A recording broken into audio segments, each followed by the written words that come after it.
I have absolutely no intention of collating or linking up the issues of one community with the other politically disparate, demographically distinct community.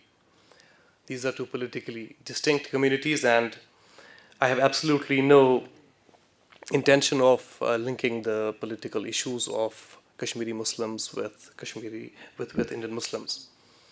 I speak here as a human being, as somebody who stands up and speaks for oppressed classes, not just within the country but across the world. Uh, I must first congratulate the author for writing such an amazing book about the deprivation and denial vis-a-vis the Muslim community. This book has really been an eye-opener for me, somebody who has been in the field and trying to do something about not just issues related to one community, but about the issues related to all communities. But then the way this book has come up, it's an amazing, as Professor Shah said, that it's an amazing document. It is a piece of evidence which will be there for all times to come. And those people who have been telling us that Muslims have been laboring under a victimhood complex and there is absolutely nothing like state inaction or state apathy, I think this book is the most profound answer to those voices.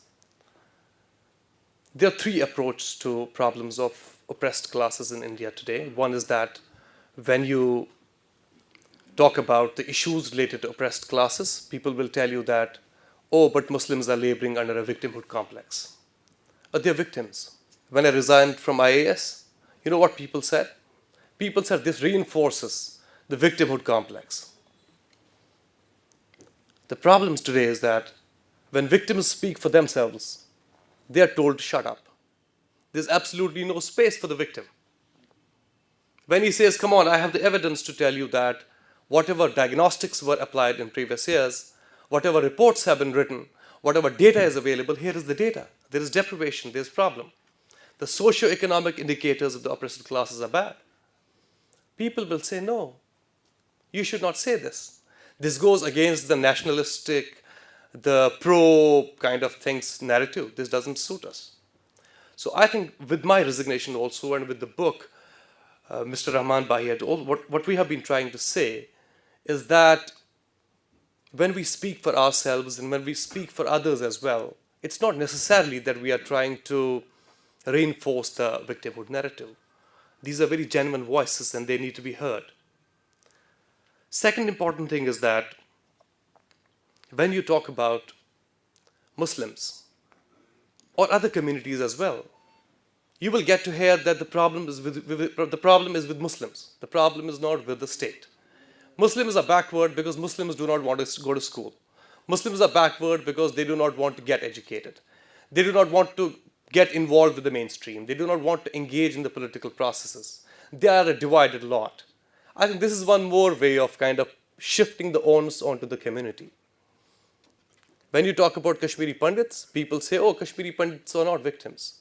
They're just trying to be victims. When you talk about Dalits, people say the same thing. Dalits are not victims. The problem is with Dalits. The problem is not with the superior classes which oppress them. That's the second approach. Third thing is that when you ask the state to act, the state shows you certain examples. State will tell you, look, Shah Faisal is there. He represents, he's the symbolic of the change that Muslims have seen in the country. But I can tell you that for every one Shah Faisal who tops the civil services, for every one Rahman Bhai who is there in police service, you have 10 victims in the field who are getting lynched. You have 10 people who are not able to walk on the streets. I think it will be very wrong for us to project people like me, Rahman Bhai, other people in the civil services, and then ignore the plight of the larger community of Muslims, of Dalits, of other oppressed classes.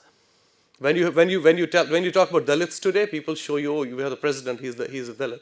Come on. This is not how things are in the field. I would lastly talk about, there's a formulation what you call a house negro and a field negro. You know, when Martin Luther King was there, he had a huge tussle with Malcolm X. This is a very long story. I'll be just making it short. It's not acceptable to use the word these days, but then this formulation is something which is recorded in history. So there were people who were very close to the white classes, and those people had all the privileges available.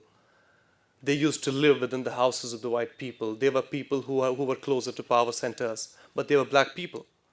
When somebody would go and tell these black people that you're powerful people, you're associated with them, but finally you're black people, you're being deprived, you're not being given your rights, they would say, oh no, we are not. We are house Negroes. We are good. Come on. Who tells you there's no deprivation, there's no problem? There's a class of house Negroes in all oppressed classes. Those people are closer to the power centers. They refuse to acknowledge that there is a problem. I read in Rahman Bai's book about one minister. When she was asked to adopt a constituency, she could not put her foot down when she was told not to adopt a constituency which was majority Muslims. Can you imagine? You have people within the community who say there's absolutely no problem. Muslims are the happiest lot on this planet. I want to send a message to those house Negroes that you better understand the ground realities. Get your heads straight and understand the pain that Muslims in this country are facing. There's absolutely no hope for this country if the constitutional values which this country stands for are sabotaged, disrupted, and subordinated by the party ideologies, by the ideologies of people who are out there to divide people and to build a culture of hate and intolerance. I feel very sad at times that the country, the Gandhi's country, can you imagine people being killed for eating beef, for wearing a cap, for having a beard, for belonging to a subordinate class? I mean, this is not the country which we understand.